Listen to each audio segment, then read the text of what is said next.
তোমাকে বলেছি না যে বাড়িতে থাকলে কল করবে না, টেক্সট করবে। হ্যাঁ, যখন তখন মা চলে আসতে পারে, কোনদিন একটা কেস খেয়ে যাবো। এই Mona, bye bye tata goodbye হ্যাঁ মা। गया। উমা, কি রে, কার সাথে কথা বলছিলি? আমায় দেখে চুপ করে গেলি। একটা বন্ধুর সাথে কথা বলছিলাম। বন্ধু? তো বন্ধু তাহলে আমায় দেখে চুপ করে গেলি কেন? বন্ধু নাকি বন্ধুর থেকে বেশি কিছু? আরে না, কি বলছো, বন্ধুই। আরে বাবা বল না আমাকে, আমি কি তোর শত্রু নাকি? ছেলে মেয়ে বড় হলে মা বাবারা এমনিই বন্ধু হয়ে যায়, আর মেয়ে আর মায়ের মধ্যে তো একদম বেস্ট ফ্রেন্ডের সম্পর্ক। তুই আমাকে বলতে পারিস রে পাগল।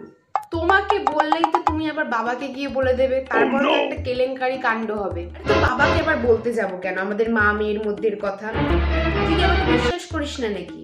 বল না বল না, কার সাথে কথা বলছিস? সত্যি? আচ্ছা, তাহলে তুমি এতবার করে বলছো যখন, শোনো।